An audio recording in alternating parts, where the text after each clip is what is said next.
turn it up a bit? I feel like I could do it, turn it up. Really? Mine's fine. It's because you got a quiet voice. Oh, wait. Yep. That's. No, up. That's good. I like that. No, unless that language, we're about half a minute into this podcast.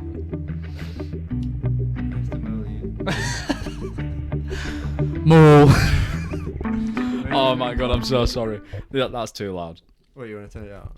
A smidgen. I'll be like this. I'm fine. All right, yeah. I'm happy to do that. What do you want more? No, that's fine. Don't turn it down anymore. That's spot on. Yep. All right. Okay. Shit. We need to clap. Oh, you do it. 3, You just do it. 2, 1. Smash. And we're back in the room, and it's time for Mind Over Meta, the podcast. Mate, if we have a fucking... I don't like jingles. I wouldn't want a jingle. Nah, jingles make it a bit Radio. cringe. I feel like it's a bit great. Like, I'll listen to that Dawn FM album. Yeah. It's so sick. It's funny, isn't it? The first, 3 songs almost all blend into one, don't they? Yeah. You know, with that beat in the background, it's so good. It's scary. Yeah, I proper like it, though. He's So. dark. Mm. What are we talking about? Today, I can't lie, I've actually not prepped anything. The only thing I was going to do is go off, obviously, last podcast, this is doing editing. Last podcast, I wrote down everything that we spoke about, in case we covered it again at any point, and... Oh, yeah. Yeah. Maybe some current affairs with the Joe Rogan. Yeah, very, very good place to start. I mean, we're on practically his platform. Technically, Adam Curry's platform. He was the podfather. But Joe Rogan's taking some heat now because obviously it's all American shite, so kind of don't really apply to us, but we watch him a lot, and he's probably our number one podcaster in the world, undisputed, no impulsive bullshit thing. I think it would be very difficult for anybody. I saw something stupid, he gets 11 million views per thingy. Per pod. Yeah, and it's something stupid, 170 million a week is what he gets. That's insane. Hits. That will compare to all shitty news. And they're lucky to get maybe 2 or 3 million a week. That's where things have changed massively, man. And that's the whole origin of his controversy now. Yeah, absolutely. Because he's got an open source platform where he's been speaking from, he's been letting people speak their beliefs, their studies, actual doctors that study this thing, and he's somehow got in trouble. He's got in trouble for this stuff when all he's done is just give him a platform. It goes back to the days of Ben Shapiro and that Yiannopoulos. You probably won't know him. But when they were just controversial, obviously Ben Shapiro used to be very controversial, but it's what world do you live in where discourse is it comes down to a phrase that I heard probably for the first time back in 2020 when all this shit kicked off, and that is freedom of speech, but watch what you say. I think with Rogan, he's become such a massive influence on so many things, and his following, I mean, it knows no bounds, really. When you think about the people that listen to his stuff, it's anybody from an 18-year-old kid to, 60, 70-year-olds probably. And because of the long-form content, the way that he does things and the way that he communicates, he's definitely one of the best communicators in the world. There's few people, who have had as many intimate one-to-one conversations as that guy. You can't tell me otherwise. It's quite annoying, I think, when you find a lot of his podcasts now is, I know it sounds stupid to say it's annoying, but he has to check things now, and he's like, no, let me actually check it and make sure I'm saying the right thing. And I'm sure that it's not being controlled, but it's being manoeuvred in some sort of way. He's doing it for Spotify's benefit. Yeah. It makes me think of, obviously he recently had Jordan Peterson on. Now he's been a controversial guy as well in the past. And he's been attacked. Jordan Peterson has been attacked so many times for things that he said. So now he almost, I mean, you probably saw it on the podcast. He has to cover almost every single aspect of every point that he makes just to cover his own ass so that people don't attack him. Mm. And he also does that to explain things fully, and that's a good thing. But yeah, like you say with Joe, he's got to now, it's a huge amount of responsibility, and I feel like it's kind of hit him more so since the Spotify thing, and then becoming so mainstream. Obviously he's been mainstream for a long time to a degree. That's the whole reason he got the deal, though, isn't it? Because Exactly. he is mainstream. Yeah. And it's a shame to see, like I was saying to you and stuff, where he's got to come out and apologise for things he's done in the past, where it started off with him and his mate fucking about in an office, just like we're doing right now. Yeah. And like he says, he never really wanted it to be something like this. No, never anticipated. He was always happy for it to just be a medium where he could talk to people like Randall Carlson, Graham Hancock, learn the craziest facts from these historians and scientists who find these crazy discoveries, and all he wants to know is the truth, and that's all he's asking for. What he's done is he's given a platform for those people who are deemed as controversial by the mainstream to come somewhere and speak freely and converse, give their full side of things, and you know, it's given those people a platform which has allowed them to further expand on their research and their topics, and given them a spotlight in their own right. And it is a shame to see. I know I've not seen actually the video of compilation of Joe saying the N-word, like all those times that he said it. But no matter whoever that is, that looks bad. It looks bad no matter whoever that is. And it's like, no matter what the context, that's what he said on that video when he was addressing. Yeah, it's exactly like he said. It can't be ever used in a context where, obviously, from a person who is a white person, it can never be used in any context, like full stop. No. And that's just like, even though it obviously could be, and it could be in something where it's just saying it as a quotation or something like that, it's just the fact that when it is clipped up in this stupid format, it can never be seen as anything like. No. And it is just one of them severely sensitive topics that unfortunately get brought up when you've done nearly 1,800 podcasts. And when your audience has gone from nothing to, like you say, what was it, 170 million a week? Yeah, to literally a global news platform where. Yeah. And what's actually quite funny is I watch Russell Brand a lot now, and he's got nearly 5 million subscribers. I've seen that. Yeah, I watched half of one of his videos about Rogan today. They're really good. I mean, he's got sort of that wicked British sense of humour, and it's almost like a bit too far in some senses because he's just absolutely outrageous sometimes. He just says the most ironic statements, doesn't he? Yeah. But I do kind of like him for that. And he gives what I would say there is a he's obviously got his side of view, you know, looking at it, but he always gives an out as well. He always says, "Who knows," kind of thing. Yeah, and he always argues almost the other side. Yeah.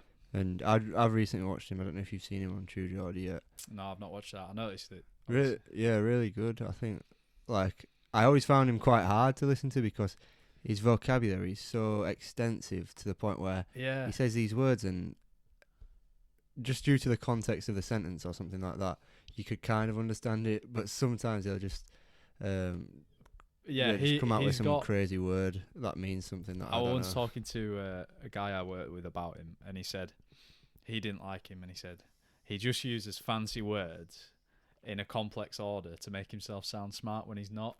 But that's someone's opinion. I think he's actually He's incredibly smart person. He's an intelligent guy, and he's done some shit, and he's been through some shit, and very experienced in life, I think. I think intelligence comes in a different form as well. I mean, yeah, he is using fancy words, and a bit like Rogan said before, when he listens to himself back saying these fancy words and stuff, sometimes it just doesn't suit people. And obviously Russell Brand's got a British accent, and he's probably read like an incredible amount of books, and he talks to like so many different people on his podcast. Yeah.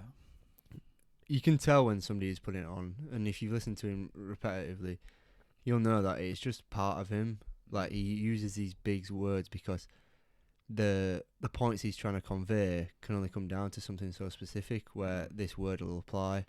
And I think he's got his biggest strength in terms of his intelligence is his open-mindedness and how much he pushes that onto every single point that he makes. He's so...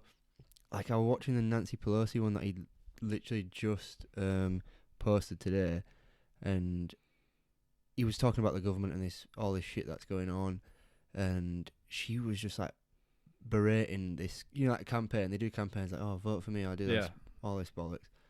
And she was on about like, do it for the kids and stuff, and it's her campaign, and he's on about do it for the kids.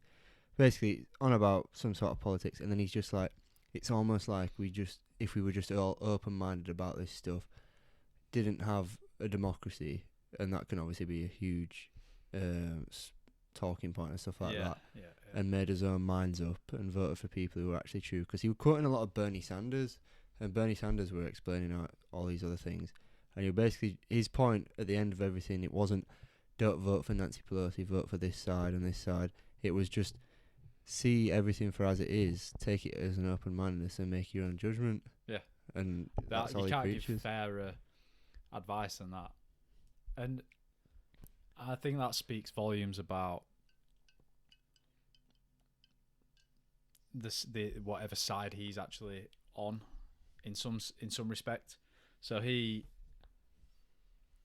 doesn't have to push his opinion, his narrative, because he's confident in himself and the free will of other people to make their own right decision based on their own experiences. And I think that's, again, it just points to that whole imposing views on people, like, you can't call me, again, like Jordan Peterson with the whole pronouns situation that he got himself into. It's people imposing views and making it impossible to get about things without offending somebody.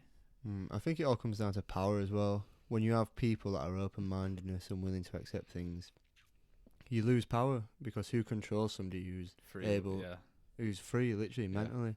The sovereign individual. And taking on like the point of like pronouns or whatever it is that people are trying to control, it's like so far-fetched, and so like it's not like tenable, is that like the word? Like, you can't really like grasp what they're trying to say because it's tangible.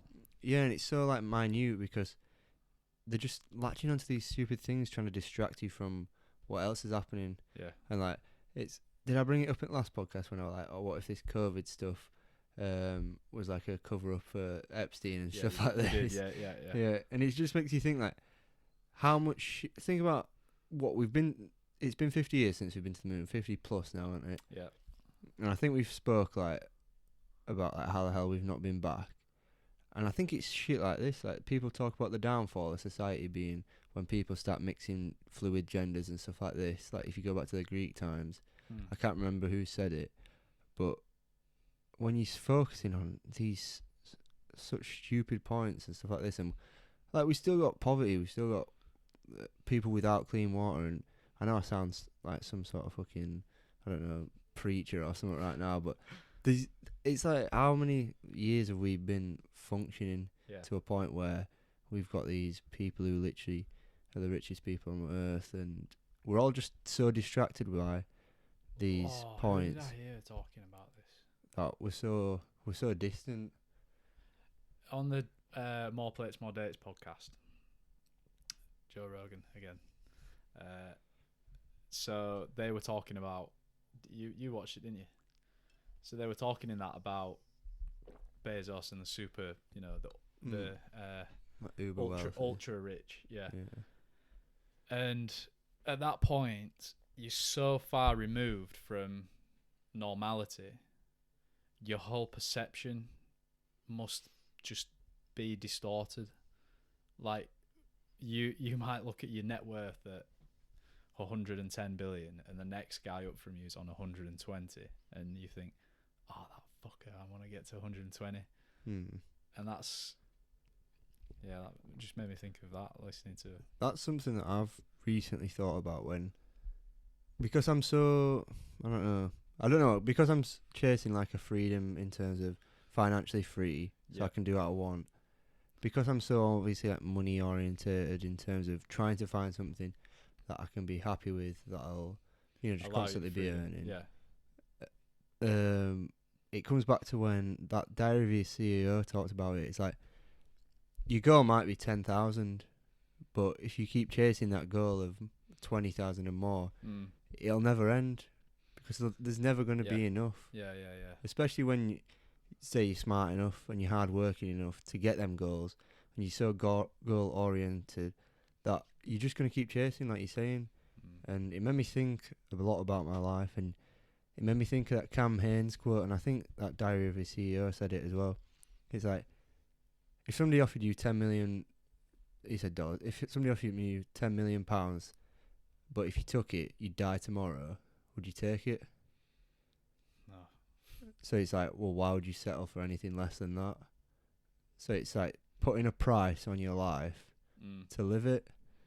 And it's in some ways works around that goal oriented thing, because it's like, there's never going to be enough, whether you're staying as a lower class person just constantly trying to earn paycheck to paycheck. You're always chasing what's enough, and when you get some sort of enough, you've either got another liability that's taken away from that, meaning you've got to earn more money, more problems, and then you're just going to be adding on and stuff like this. And I'm sure this is why you've bought that book, but that's capitalism, isn't it? So what's the book called? Capitalism is Realism or something? Yeah, something like that. That was from that Russell Brand podcast. You were talking about the pop world and the reality stars world, and how it's such a sucking trap of, you get into it and you're told all these things about it. I've not read it yet, and it's only a really thin book, and he says you could read it in about an hour. So okay. I'll give it a go, and I'd have to let you know. But Lawrence says it's really good, so yeah. Well, I trust that. Yeah. Yeah, I think it's quite a depressing topic, is it, goal oriented? Well, Russell Brand knows about the pop world, and obviously he was an actor. Well, it started as a comedian, went into Hollywood acting and stuff, and then he ended up marrying Katy Perry, didn't he? And then he's been, and obviously he's got substance abuse through all that. He knew Amy Winehouse quite well, and he talked a lot about seeing when somebody's so deep into something. I think that's how he got on the topic of being so sucked into like this dark hole. Yeah.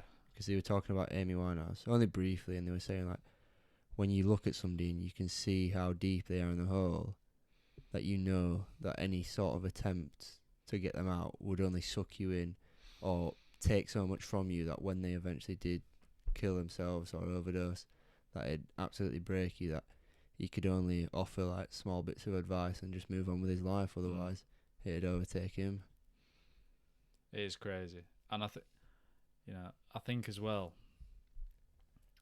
so if you're in that world and that's the route that you've gone to with the intention of getting to Hollywood or whatever, then along the way you're going to have some sort of media type training and whatever. Whereas back to Rogan, obviously he openly says all the time, he never intended on the podcast getting as big as it was. He just wanted to do things as best he could. And as a result of his hard work and constantly putting out content and improving things and getting better studios, getting better guests, getting better at talking to people, he's grown this thing to a point where it's almost overtaken where he should have been in terms of Like if you start a being podcast, self-aware. Yeah, if you start with the steps. Yeah, if you start with the intention of knowing that you want to get to being famous, then somewhere along the line you're gonna watch what you say and make sure you don't say shit that's gonna get you in trouble. Yeah. Who knows? Like in the past 15 episodes that we've done, there might be countless things that we've said that have offended people. Like there's no two ways about it. And the irony of that is, right? I mean, I'm not saying that we have, because I'll be dead honest, I don't think we have. I think we've got a pretty well-rounded opinion and perspective on things, enough to, like we were saying about Russell Brand and whatever, not comparing us to him,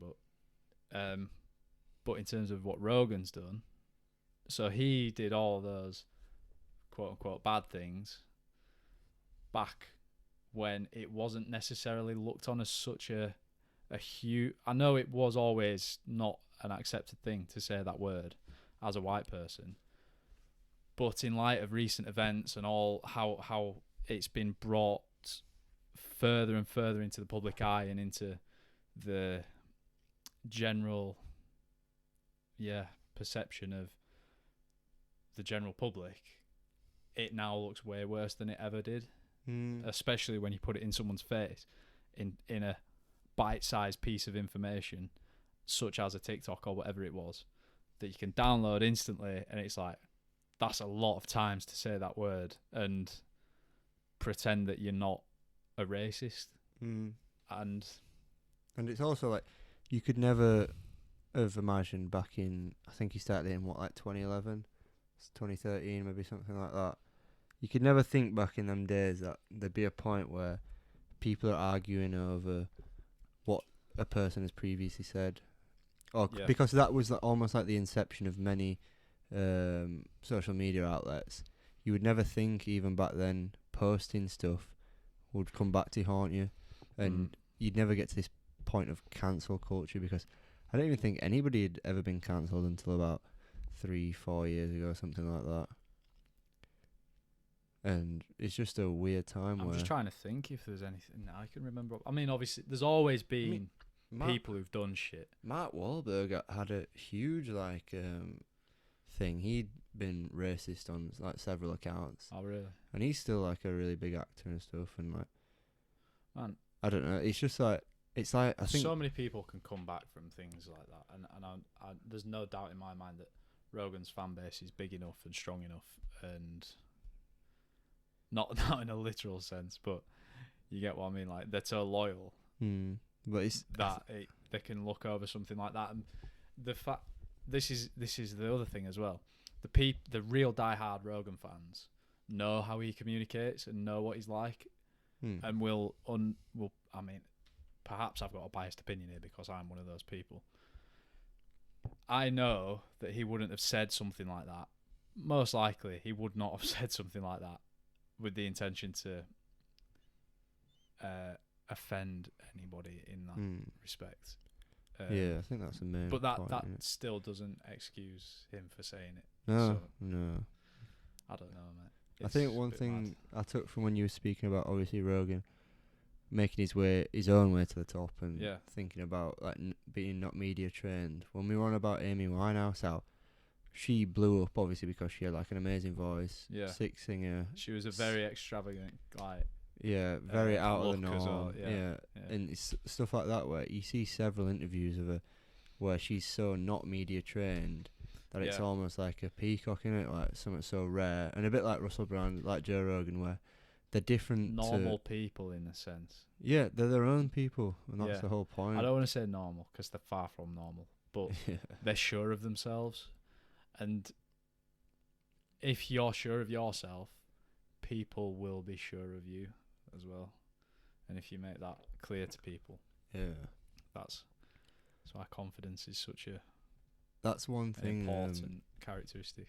I was going to mention, because listening to Jimmy Carr's podcast on the Diary of a CEO, he talked about how being famous is actually normal. Think about that one. Because when you were back in the tribes or a tight-knit community or a village, everybody knew everybody, or everybody knew you. Yeah.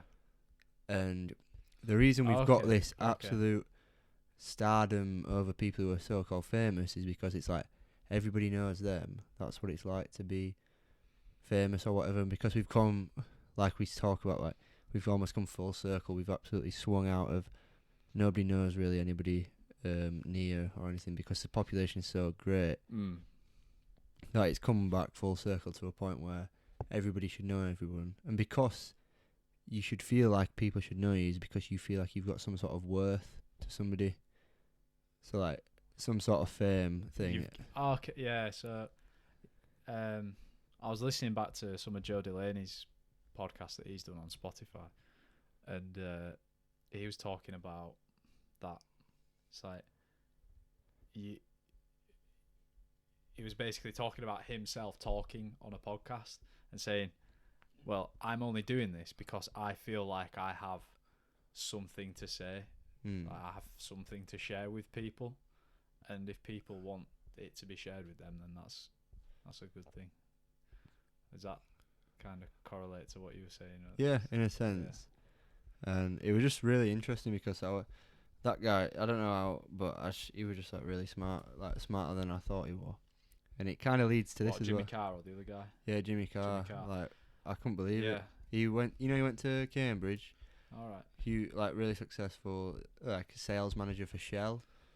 Oh. I think that's right. Anyway, and then he basically left that because it wasn't for him. Yeah. He got asked to be made redundant because they were doing like a redundancy thing there, where they obviously get rid of all older people and try and get new people in. He got asked to be made redundant. Got given a $5,000 redundancy payment. Yeah. Took that $5,000 and then toured for the next few years. He said he did like 300 days out of the year, just keep touring and stuff like that, and proper interesting. He's like dyslexic and stuff like that, and he talks a lot about like awakening from what you actually want to do and just doing stuff you enjoy. Because, and even though like thinking back to it, it's quite a privileged position he had when he took on that, because it's like you grow up around people. You're obviously quite successful in terms of. I'm not saying like Jimmy Carr's privileged, because I think he had a pretty poor upbringing and stuff like that, and I think his mum was really depressed at one point, and he talks about how, you know, like comedians are like, oh, people who laugh the most are the most depressed, and you're like, well, it's bullshit. It's somebody in your family's the person that needs to be either brought up or it could be yourself, and he talks a lot about stuff like that. But it's quite a privileged position for him to be like almost like awakened from his life to follow comedy and stuff like that, because he was in Cambridge, because he had a sick job where he was earning, and he wasn't. It was like a good thing for him because he realised it wasn't for him. He could have been on and done something like that, and just having all them things at his disposal. But it's almost like having an income already given to you, like, or you know, like silver spoon sort of thing. Yeah. So you're given that, so you can explore, you can find out what you really want to do, and because you've got that luxury of not having to work your ass off to help your single mum, or work your ass off to help feed your 5 brothers or whatever like that, or your mum can't afford rent, you've got to help her with rent and stuff like that, because you're not so focused on just providing the necessities the necessities of a basic working life. You've got time to think, reflect, and stuff like that. And I don't know why I went on that tangent for that, but I just completely spun off that one. It's good. But I'll have to watch it. He proper helped me. He proper like listening to it. Did it just instill some real good he just said, motivational? And Russell Howard, that's right, isn't it? Yeah, I like Russell Howard, actually. He's really he interviewed Jordan Peterson. I watched that. That was quite a good interview. Yeah, he's on that Diaries Hero as well, and he's proper interesting. Like, he's quite a smart guy as well. Yeah. And he talks about being let off. He was doing comedy, and his dad were kind of getting a bit annoyed at him, saying like, "All right, when are you gonna get a proper job and all this stuff?" Even though he was being quite successful. And his dad said to him, give it 1 year, give it a really good go, and if after a year it's not working, give it up. Yeah, we'll agree to call it quits. And he said, yeah. So he gave it everything, became successful in that. And sometimes it's all it takes. Yeah, just 1 year. Just a year. Yeah, there's so many stories about how it's just countless examples of how people find their rising out of the mud like a phoenix. Do you know what I mean? It's you learn from your biggest not mistake, well, mistakes as well, but what's the word I'm looking for? Failure. Yeah. Losses. Yeah. Anything like that. There's a particular word I'm looking for, but it's not coming to me right now. I feel like Setbacks. It's on the tip of my tongue. What failure? Losses. Alright, we'll move on. Anyway, doesn't matter. But yeah, I think adversity. Right. That's it. Yeah, biggest adversity is where you often your most opportunities come out of. Because I think if you know when you hit rock bottom, the only way is up, and almost you're free from responsibility in some respects.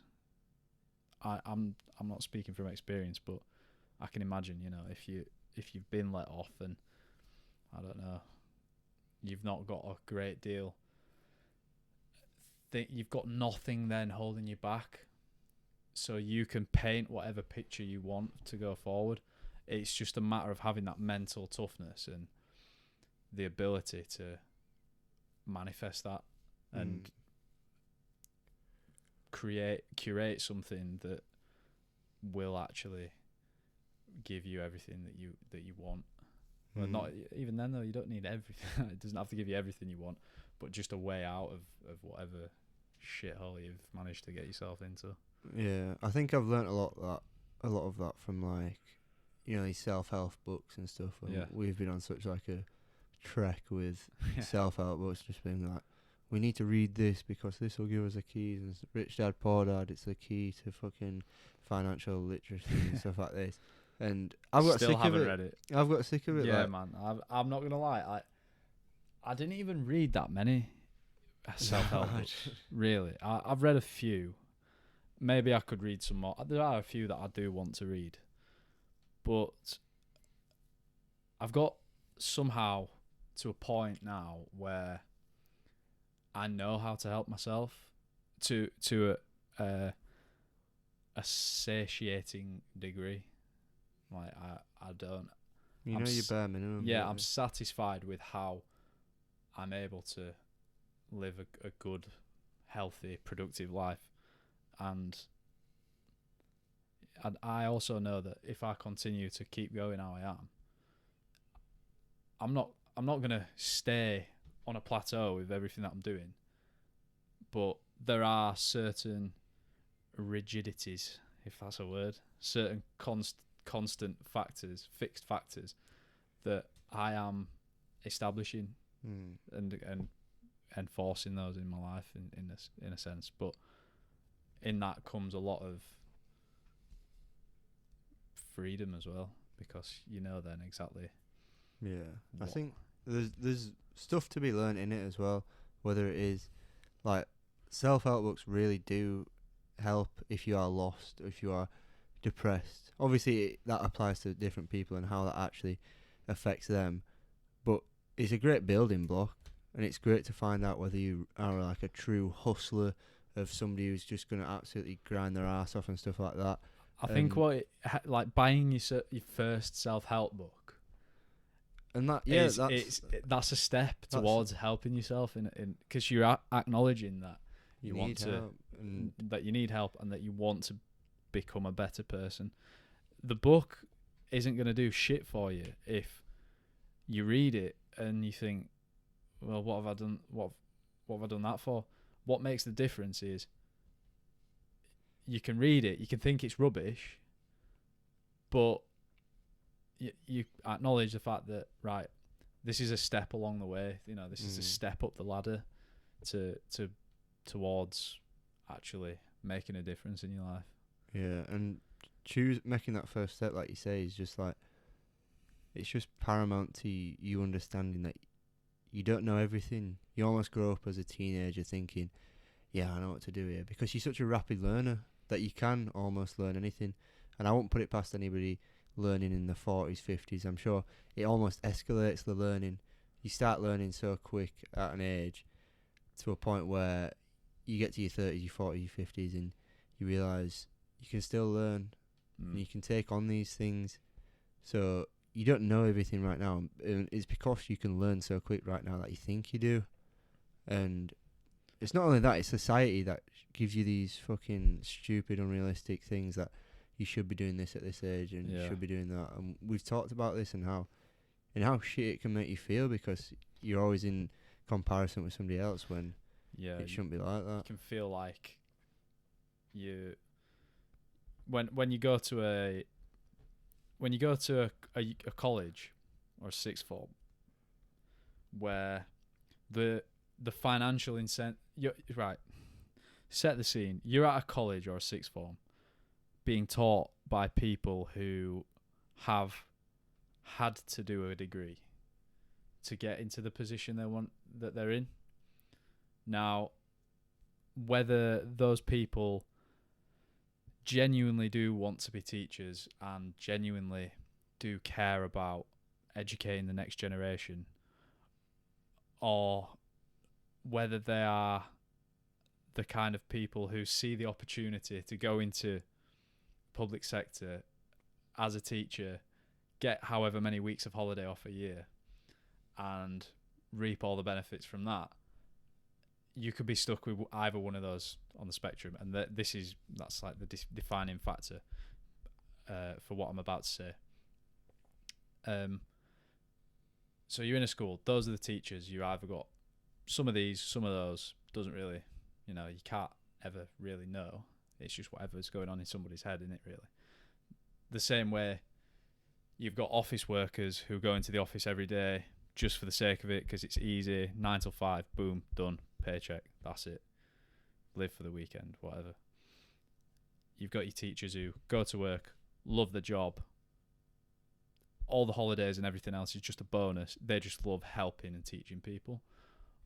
You can have the same teacher who goes in, like the office worker, lesson, holiday, boom, fuck the kids, right? Hate the life.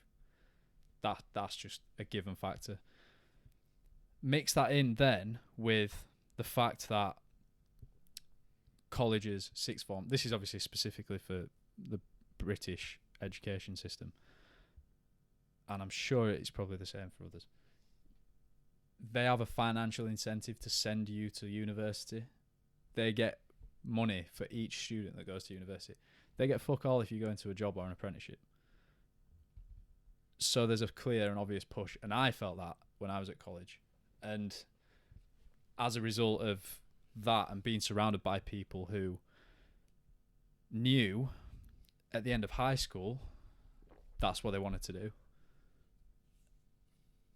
that was an awful feeling for me as an individual, going to college because I felt like I didn't really have an option to go into somewhere else, and I felt like it was necessary to give myself the opportunity to go to university if I wanted to go, when in reality I kind of always knew I wasn't going to go because I didn't know what the fuck I wanted to do. And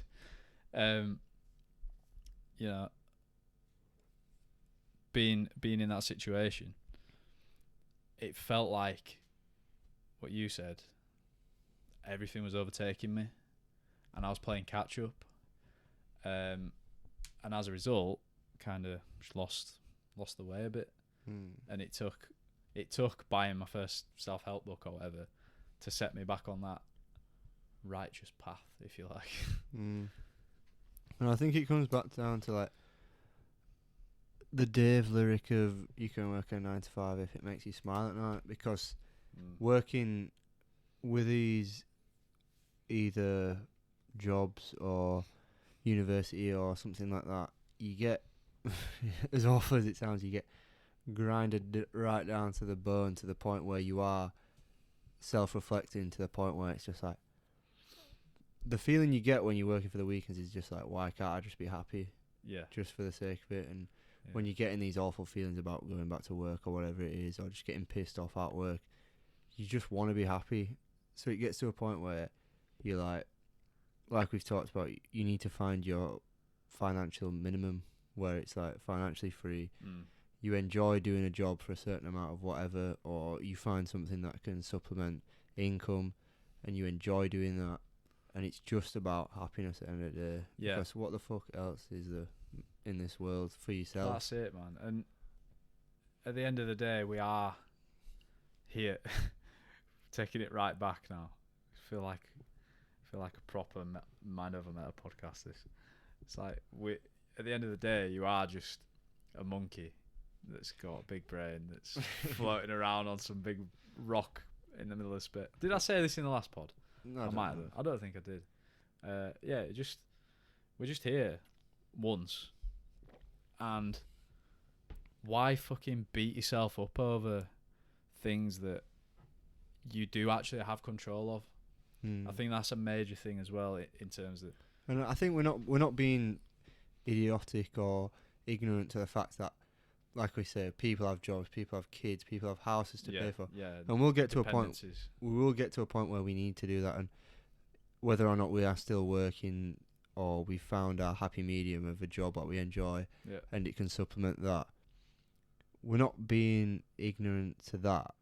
We're just expressing how we genuinely feel right now towards things. And say what you were saying again, because I forgot that while I was trying to say the that. monkey on a space rock. Yeah, and it's like this fucking this shit's like being created. Money is being created. Yeah, we've always exchanged things, and even if we didn't have a monetary currency, we would still be exchanging things. And because that's communication. Exactly, and it's energy. It's a give and a take. Everything is energy, and we're just transferring that in by different means, like you and me training together at the gym today. That's transferring energy. Like you're giving me information, I'm giving you information.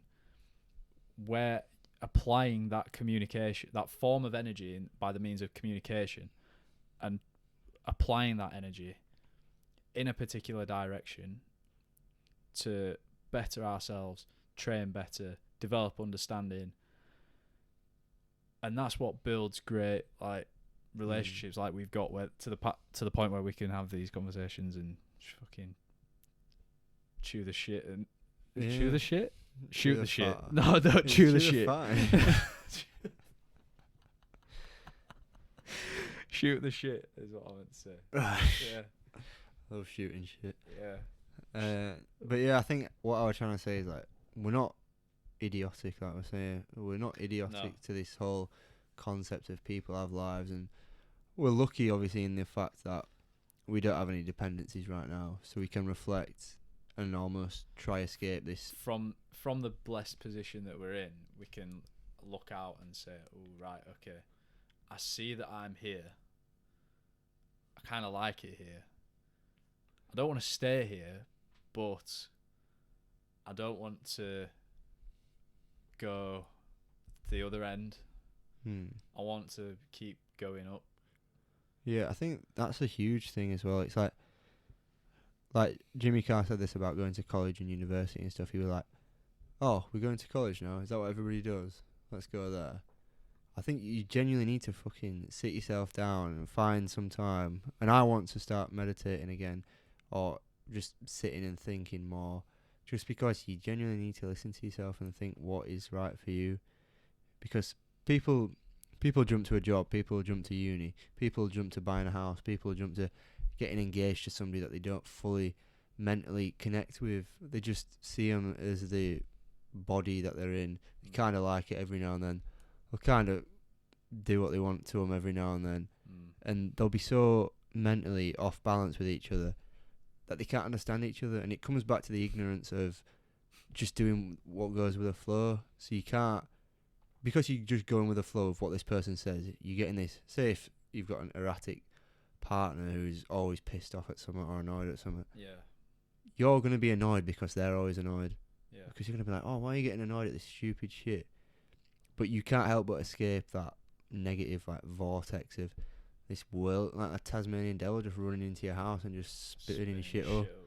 It's like, say if you've had a nice day at work and you just chilled, and then your fucking partner comes in and he or she I'm not trying to paint women in like a No, bad of course. picture, because fucking men are probably worse for it, because we're just like, we're the closest thing to apes you could probably get with the shit that we like. Yeah. But like, just thinking about stuff like that, and it's stuff like you can get yourself into a really bad hole with shit like that.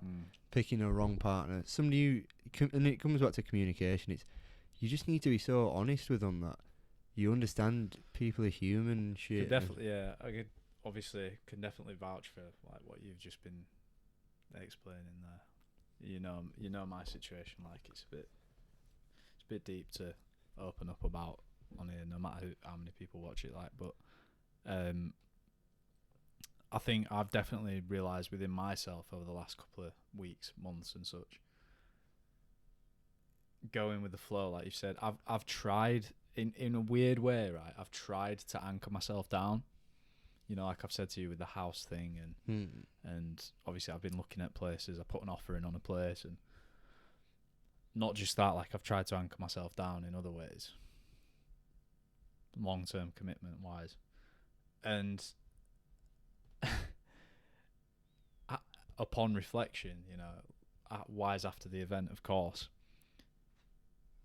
given the amount of sick experiences that I've had over the last couple of months,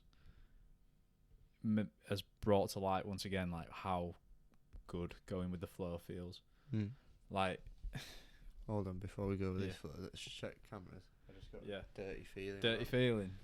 Because it's a sick convo right now, so I didn't want to fuck it up. Nah, that's the anxiety that's been induced in us from the sheer volume of podcasts that we've been sadly not ruined, but tainted due to technical difficulties. But yeah, you get what I'm saying, like, and it is that whole thing about being open to the universe and possibilities, and like you say, making the most of such a privileged position, and that comes back down right to the core of those feelings and that like fire in my belly when first starting Meta. And it's crazy how whenever I speak to people about this now, it seems to come up in conversation like, oh yeah, it'd be good that if you can no, it's like, are you gonna try and make money from it? Well, look, I'm not going to directly try and do that, because we could. Do you know what I mean? We're smart enough to be able to see what we can do, manipulate that, and do it. But that would be completely against what the whole point. Yeah. And so be it if we're still here in however many months, years, whatever, doing this for free just because we like it. Like, I don't even care, man. Right? No. All I know is I look forward to fucking tipping my bedroom upside down and sitting with you and just having a chat and shooting the shit. So, and I think that's when I read that paragraph that you should look at on Notion. I've read like half of it. I need to read the rest of it. Yeah, we're talking about like being open and stuff like that, and we talked about Russell Brand and stuff like that. You were writing about weed as well. I saw that. Oh yeah, fucking hell. What did I say about that? Oh, you were talking about addiction. Yeah. And maybe something like. Oh yeah, you said something about. Oh, it was something like, it's not addictive itself, but the feeling it gives you is. And he was talking about life and like obviously like escapism and stuff like that. Yeah. And yeah, I can't really remember. If I could whip it up, I would. But nah, it's alright. yeah, it was something about that. I think we were speaking about like alcohol, and he was talking about perception and how perception changes. And in a way, perception is open-mindedness in terms of how you see things. You're perceiving something as different because you're open-minded to it, and changing your perception almost artificially. How ironic is it that perceiving yourself to be open-minded is almost a part, like a counterintuitive, like an oxymoron. Because you're almost boxing yourself. Yeah, you're boxing yourself into being open-minded. It's almost just saying like you're an all rounder. Yeah, it's like saying you don't have opinions. Yeah. And in to a degree. Yeah, I get what you mean. And I think when we were speaking about like being open minded and stuff, and it were linking it back to when you were on about obviously starting Meta and stuff and the whole point of this. Yeah. And it was like, I could not believe that. I'm sorry if this is going to be like offensive to any of our mates, but like, I can't believe anybody else didn't jump on it. Like, I don't know whether it's just something like, because me and you are obviously, we've been like best mates ever since probably like year 9-ish. Yeah. Through that. And then obviously since that, and I find it hard when I say, because Abby sometimes asks me who's my best mate. I'm saying I don't know, because it like kind of depends on the genre of like topic or what we're doing or something like that. And it's just weird because you fucking what? I'm joking. Because I'm like, if it's something to do with like, if I want to just constantly fucking laugh, it's probably James. Yeah. And if it's something like music or fashion, it's probably Connor. Yeah. And if it's anything like fitness or just anything in general, just weird shit, it's probably you. Or just like being yourself, it's probably you. Yeah. So that's probably where it connects more. And when I'm saying this, like how nobody else work, and I'm saying this like you offered him like $1 million check and said like, let's all go fuck off or something. But you just offered them the opportunity to just think or try escape this prison ride that we were just speaking about. And I can see, right, when I look back at that time, obviously it was a bit of a weird time, and I was going through some weird shit and thinking I was flipping like, I know what you mean. I don't know, dictator of the universe, like in control of everything, and everything was revolving around me. It was a bit of an egotistical time in some respects, and even then I just thought to myself, I need to give myself something more to do, like something else. And obviously speaking to you boys, it was me kind of, I don't know how to describe it. Initially, when I thought of this analogy, I thought about me being the person offering a hand to somebody. Say the other person's down there, I'm offering the hand to like pick them up. But in reality, I was the one down there, and I was reaching my hand up to say, pull me up with you, type thing. Because, I mean,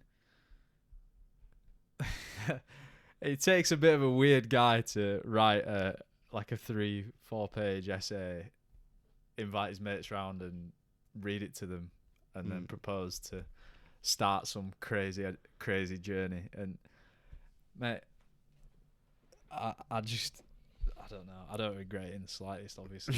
It's just funny. But I don't want to be that guy either who says, what you see is what you get with me.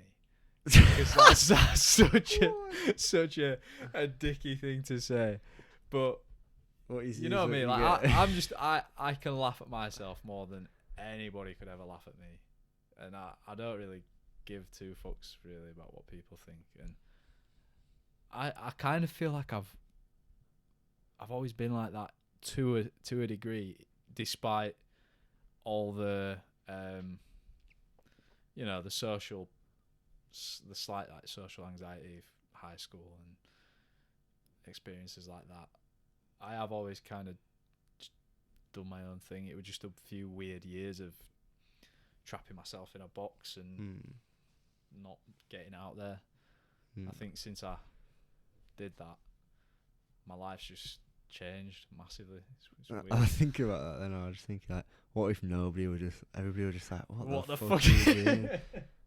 Thank God you did. Yeah, if it was just me on my own, right, But like, I didn't even know what the fuck you were on about. I just know you laid out these like pretty pivotal points, and it made me reflect on my life. And obviously, I've been through some pretty traumatic, which makes you completely reflect on life itself.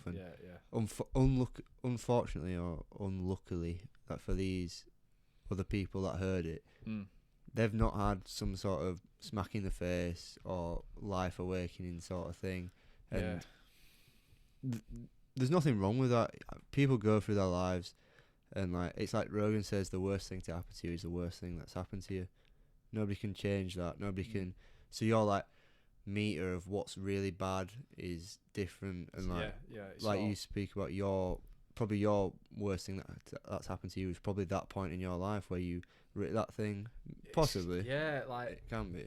And again, that just speaks volumes about how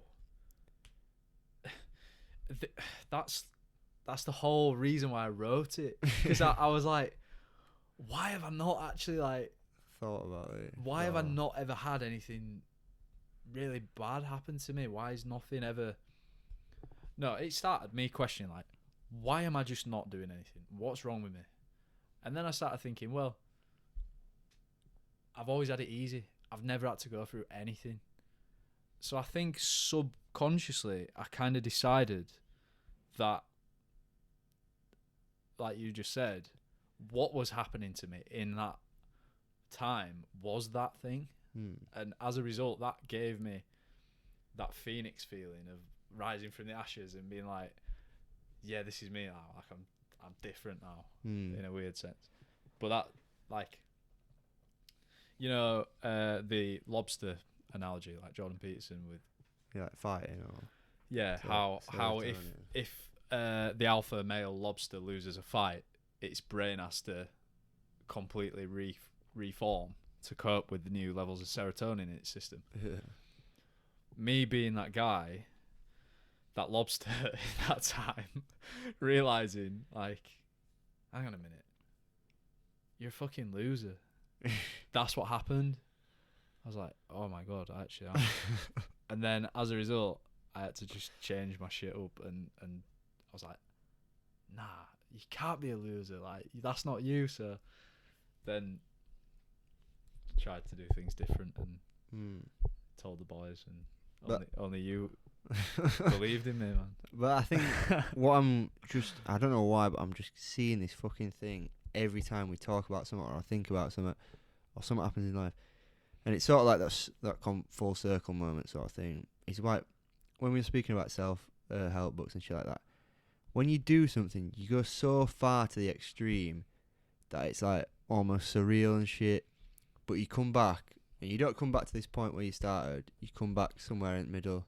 So like, we start this self-help journey thing, we realise it's a bit of a fuckery and sort of a book selling sort of thing, plus we don't really need it constantly in his lives, so we come back to this middle point where we've learnt some points about it. Middle point, meta. Yeah. And we've found this point where we can learn from something and we can take it and we can move on now. Yeah. And it's like, meta, you started it as this big, you stated it as this like big revolutionary thing, like we can change the world, everything like this. Yeah. But you settle somewhere in the middle where it's like, all them points are valid, but we don't need to be fucking preaching shit. All those points are almost common sense. Like, it's just stating facts and being so so like obvious that it's unavoidable. And that's the self-help. Self-help is that stating the obvious but putting it in the forefront of your mind, and it's like, oh yeah, that is such an obvious thing, why do I not think about that more often? And then developing a new thought process behind that, whatever subject topic it is, you know, whether it's forming habits, whether it's communicating with people, what, you know, you fucking name it. And yeah, like you say, that's how we settled on the meta. It's not it doesn't have to be it's crazy, the whole shebang. It can be whatever you decide it to be. Like, you just have to realize that and go through the process. Like, you can't just jump straight to it. You do have to do your research and look into things and whatnot, but at the end of the day, it's up to you. So yeah, it's got me thinking about Budapest as well, this. You know, just like we're talking about going with the flow. We could end on that. We've got a few minutes. Let's end on that. So returned as of this week, as of probably yesterday. I mean tomorrow. Sorry. We returned I had about an hour and a half sleep. You had 0 sleep. the Sunday night, and we was absolutely wrecked. Destroyed ourselves over the weekend. We always do it. Like Sweden wasn't that bad. I don't know whether it's just because we slept in or what. I don't know. Well, Do you know what's it's weird? because it ended really, at like 3 o'clock every night. Yeah. It wasn't that bad. Yeah. But it's like 6 o'clock. Sweden, I'm not gonna lie. I don't know what it was. I felt more fucked in Sweden. Really? Yeah. And in Buda, I was actually like through the days, I was okay. Really? Until it came to like, oh, we need to go back for a nap now. Like, I'm actually done. Yeah. What a city. But unfortunately, it's one of the places I probably came away, except from everything else, with a bit of like a negative turn. Like, might not go back there unless it is like a party sort of thing that we're on. Because I was questioning how it is a couple's retreat or a holiday destination. Why exactly people will go there. Unless you're in like the epicenter of this city where you're near Parliament Building or wherever the fuck we were, it was quite nice. There's a few derelict buildings or whatever. Architecture is insane, but like it's like every half a mile you get out, it's like where the fuck are we? Like the most disgusting. It was that scooter ride out to the baths, and obviously in Stockholm we didn't have any gloves or anything until we actually bought some, so we're all there like freezing. But at least in Stockholm you've got like the scooter paths. Yeah, you can go as fast as you want. Nice roads, smooth. Everybody's quite friendly. And then over there, there's no dedicated like right away as well. Like the God roads knows what the right away is. We're riding scooters to get to these baths, just like this, like over the bumps. It was a complete like flip on probably like Stockholm, and obviously it is. What it is. We're talking about it like it's a third world country here, but it's not close to it. No, fucking hell. it's not. No, I come away with a bad memory because I got burned with a fucking COVID mask fine. Yeah, which is a bit. Did I forgot to mention and that. Either situation, whether I'm like, thinking a bit too much on it, or it's a bit not. It's just like whatever. It's gone now, and I'm not really that arsed about it. It's just a bit stinky. Yeah. It's weird that that's not stuck in my mouth, my mind like a bad taste. It's funny because we were stood there and I was just a bit like, is he just gonna give it up now? Because I'd not wanted to burn me. Mate, hindsight is such a ridiculous thing. I think, why the fuck did you give him your ID? Yeah, I was like, do you know what I mean? But I was like baffled though. A bit like, oh. Yeah, like what do you mean? And this as well. This has bugged me since. Thinking like those people who do that, who give you the tickets, right? Those same people. Imagine you're in Wakefield bus station. They're the people you tell to get fucked and you like run away from. But because we're in there and like they're like, oh, we'll call the police, we'll get the police, we've got you on camera. Yeah. You're in a foreign country. They're obviously going to go with the local opinion. You just get scared into it, don't you? Yeah, and like I said, I'm not that arsed. I mean, you can't really go on holiday without having one bad situation, whatever it is. I think we were lucky that was it. That was the worst it got. Yeah, because we know, don't we? Like, shit can get bad. Like, yeah, like getting charged 6,000 for a taxi. Fuck! Oh my god! I can't even remember that being bad, me, but I just remember looking back at it like, fucking hell. Nah, I remember looking back and thinking, what is 6,000? Like 15 quid, and we were literally going around Carr. Yeah, we were 2 minutes down the road, and I sat in the front. I was like, how much is it going to be? Obviously, I'd had a fair bit to drink. Yeah, 5,000 or 6,000. All right. Cash only. Oh, I need to go get some cash out. Like, that's not a red flag for us for some reason. Oh my god. We didn't check that it was our actual driver, because I think we did say where we were going, and he was like, yeah. We thought it was him, didn't we? It's like, oh yeah, obviously he's gonna say yeah because he's a taxi, and we made you get out, run for cash machine. You ran straight past it for some reason and kept going, and we were there was another cash machine over there. I swear to God. And the taxi driver were like, oh, why has he not gone to that one? So we were like, oh, Tom, come back. And imagine if I'd have gone to that one straight away. Got it. Give it. Got back in. Cash. That 'Cause, good job I did run past it in hindsight. I was telling somebody about it because I think it were only it was like 1,700 per way, wasn't it? So we got 1,700,000 taxi, which is about what, like £3 or £4 maybe, Yeah. if that. And obviously just paid that on off of this app that Brownie were using. Yeah. And we got there, and for some reason it just didn't stick in our mind that it was cheap as fuck to get back. Yeah. And we paid. We tried After, paying I this. think it was because we waited 25 minutes for you to get a pack of cigarettes from a shop.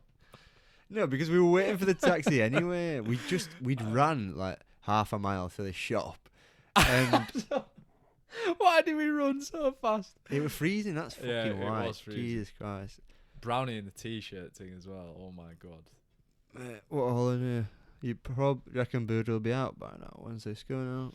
This will be about a month's time, probably this. So it'll have been out by Yeah, now. You'll have right, seen all the yeah. best. Yeah. I'm debating how to do it, to be fair. I mean, it's a bit weird talking. Anyway, let's not talk We about should it now. plan a podcast where we do like funny holiday stories, and we go from like Thailand to Yeah. Stockholm, Just compile the best ones. and we write them down and we just talk them through.